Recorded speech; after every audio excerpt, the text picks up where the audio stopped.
Hello, my name is Maxine Anderson and I'm with the League of Women Voters of San Francisco. We're here today to discuss Proposition I, a ballot measure you will be voting on November 2nd. Proposition I is a measure that would open all polling places twice during the November 2011 municipal elections, both Tuesday, November 8th and the Saturday prior. The Saturday polling would be paid for by the Saturday Voting Fund, which individuals and organizations would donate to. With me here today is Mr. Alex Turk from Why Tuesday. Mr. Turk, a proponent of Proposition I, could you tell me, why do you support this measure? First of all, thank you for having me here, Maxine. It's an honor to be here. I support Proposition I because it's basically the right thing to do. We have an election system in place that this coalition believes is antiquated. When you ask the majority of people, why do we hold elections on Tuesdays in America, the majority of people don't know the answer, or they think it's in the United States Constitution. And the reality is this: in 1845, Congress passed a law saying that they didn't want to interfere with religious practice on the weekends, and we lived in an agrarian society at the time, so people packed up their horse and buggy on a Monday, and it took about 24 hours to get into the main squares to conduct their official business that included voting at the time. It's an antiquated system. It doesn't make sense in 2010. And the reality is that countries around the world vote on the weekends to make it more accessible for all people, especially working families. And here's a couple of key statistics. The United States ranks almost dead last in the developed world of percentage of eligible voter turnout. In the aftermath of the 2008 election, when we had the highest turnout in America in 50 years, only 61% of eligible voters participated in the election. And then here in San Francisco, we pride ourselves on being engaged and active and politically savvy, yet we've averaged a 47.2% turnout over the past 10 elections. And it's shameful, and it's not acceptable, and I think we can do better.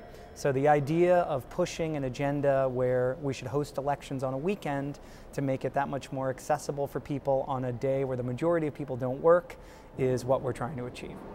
Okay, now if this measure passes, how do you feel it will impact future elections? Well, what we're trying to do is to inspire people. We're trying to make people understand that things can be done a different way, that countries like Spain and Japan and France and Brazil and Australia, they all vote on the weekends and have a much higher turnout to show the importance of participating in the democratic process. I'm trying to kind of wake up a sleeping giant, which is the electorate of San Francisco, and then hopefully all Americans, to say, you know, we need to be a part of our government.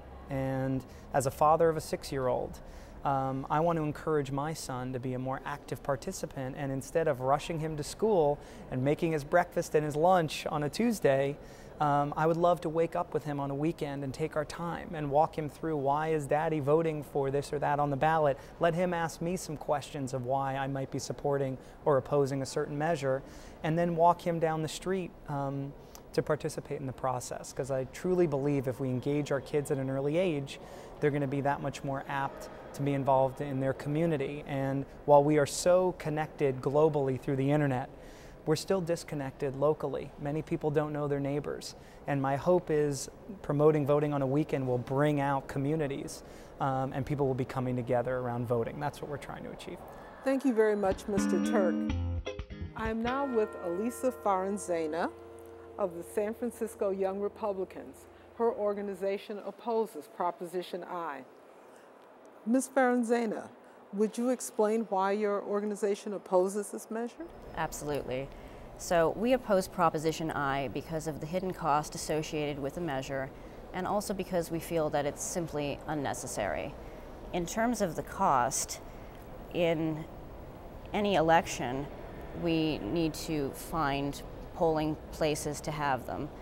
And the cost of each polling place is something like $400. If you have 590 polling places in the city, that's about $250,000 that we're spending on that for one election day alone. To add another one would double that. So we also feel that it's a bit deceptive that the proponents are saying that this is going to not cost the city money, because this election is privately funded. Because for all those future elections, the city would be on the line for coming up with that money. So the Board of Supervisors decide that the Saturday voting should continue.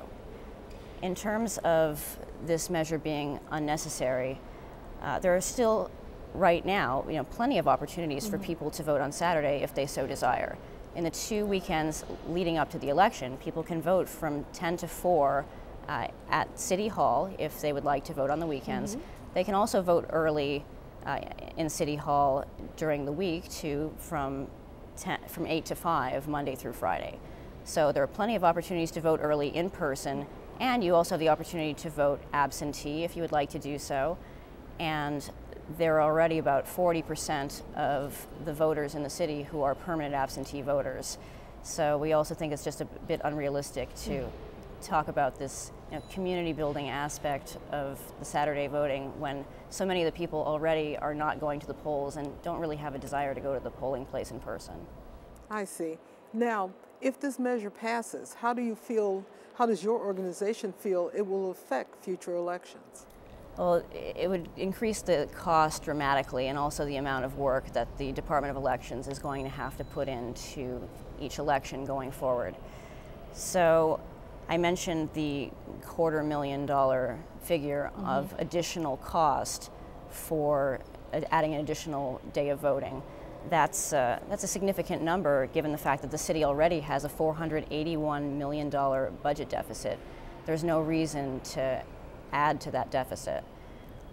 Also, in terms of work, the city has a hard enough time finding enough people willing to open up their homes to have a polling place for one election day as it is. So this would increase the work for the Department of Elections too. Okay, thank you very much, Ms. Farnzena. And that pretty much sums up Proposition I.